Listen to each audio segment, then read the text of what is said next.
Hello everyone, আশা করছি সবার সময় অনেক ভালো যাচ্ছে। নতুন ভিডিওতে সবাইকে স্বাগতম। যেমনটা দেখতে পাচ্ছেন, আজকে হচ্ছে আপনাদের সাথে শেয়ার করছি ঈদুল আজহার দিনে বানানো একটা রেসিপি। এই রেসিপিটা দেখলে হচ্ছে আমার মনটা অনেক খারাপ লাগতেছে। কারণ কি, এই ঈদের দুইটা দিন আমরা যারা হচ্ছে প্রবাসে থাকি আমরা অনেক মিস করি। আপনাদের মনে হতে পারে যে আপু আপনি হচ্ছে একটা ভালো দেশে আছেন, এত সুযোগ সুবিধা, কিন্তু মন তো মনই হয়। আর কি বলবো, যাই হোক, আমরা হচ্ছে এগুলোর দিকে না আগাই, রেসিপির দিকে আগাই। আজকে হচ্ছে আপনাদের সাথে শেয়ার করব আমাদের সিলেটের খুবই ভাইরাল বা খুবই জনপ্রিয় একটা রেসিপি, যার নাম হচ্ছে আখনি পোলাও।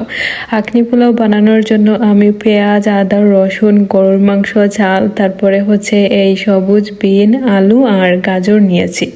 আখনি পোলাওয়ের মধ্যে এই সবুজ বিন, তারপরে হচ্ছে গাজর, এগুলো দিলে অনেক ভালো লাগে খেতে। আপনারা চেষ্টা করবেন এগুলো দিয়ে খাওয়ার জন্য। তারপর হচ্ছে পাত্রে আমি গরম মশলা আর হচ্ছে যে রসুন দিয়েছি প্রথমে, তারপর আদাটা দিয়ে ভালোভাবে ভেজে নিব।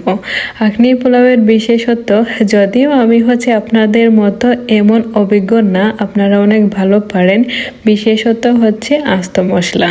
তো আমি হচ্ছে সব কিছু মিলিয়ে নিজের মতো কাস্টমাইজ করে বানাই। আমার যেরকম খেতে পছন্দ বা যেরকম হচ্ছে আমার বাসায় চলে, আপনারা হচ্ছে আপনাদের মতো বানাবেন।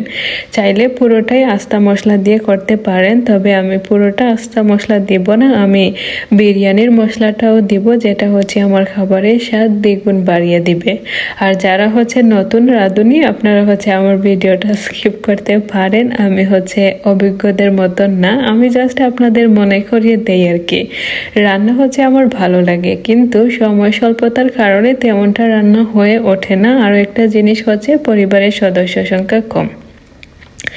তো যেমনটা হচ্ছে দেখতে পেলেন, আমি হচ্ছে গরুর মাংসটা দিয়েছি, দিয়ে হচ্ছে রান্না করব কিছুক্ষণ। তারপর হচ্ছে দিয়ে দিব পেঁয়াজ আর মশলাটা হচ্ছে সবাই যার যার পছন্দের ব্র্যান্ডের নেবেন। আমি হচ্ছে আমারটা নিয়েছি, সেটা হচ্ছে যে লাজিজা।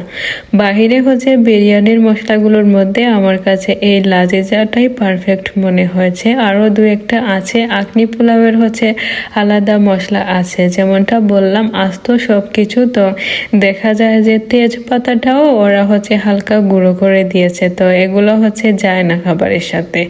তারপর ফ্রাই প্যানের মধ্যে ঘি ছড়িয়ে দিলাম, ঘি হচ্ছে 1 টেবিল স্পুন দিলাম। আপনারা চাইলে আরও অল্প বেশি দিতে পারেন, আর বেশি দিবেন না। আমি হচ্ছে আগের বার বেশি দিয়ে যে পুরোটাই হচ্ছে ঘির ঘ্রাণে ভরে গিয়েছিল।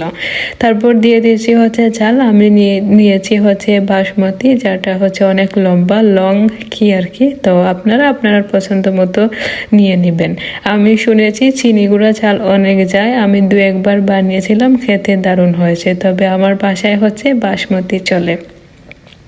তো যেমনটা হচ্ছে দেখতে পাচ্ছেন, পোলাওয়ের চালটাকে আমি হচ্ছে একটু নেড়ে দিয়ে দিচ্ছি বিরিয়ানির মশলাটা এমনভাবে দিবেন যাতে হচ্ছে পুরো চালটা ভালোভাবে হচ্ছে মাখানো হয়, বা দেখে মনে হয় যে এটার মধ্যে মশলা ব্যবহার করা হয়েছে। পরিমাণটা হচ্ছে আপনারা নিজের মতো দিয়ে দিবেন। তারপর আমি চালটাকে হচ্ছে ভালোভাবে ভেজে নিলে হবে কি, বিরিয়ানির স্বাদটা দ্বিগুণ বৃদ্ধি পাবে।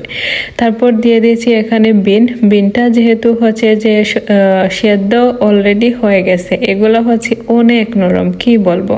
তো এগুলা হচ্ছে যে সেদ্ধ করার জন্য আলাদা করে গরুর মাংসে দিতে হবে না, চাইলে গাজর আর আলুটা দিয়ে দিতে পারেন।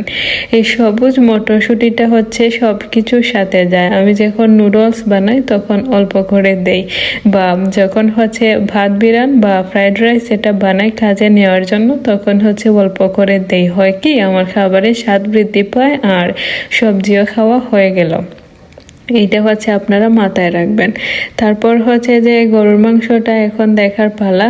গরুর মাংসের কি অবস্থা, গরুর মাংস হচ্ছে যে মোটামুটি হয়ে গেছে। দিয়ে দিচ্ছি হচ্ছে আমি গাজর, তারপর দিয়ে দিব আলু। আমি জানি না আমি ফ্রাই প্যানের মধ্যে কেন তেল নিয়েছিলাম, হয়তো অন্য কোনো কিছু রান্না করার জন্য, যেটা ভিডিও শ্যুট হয়ে গেছে।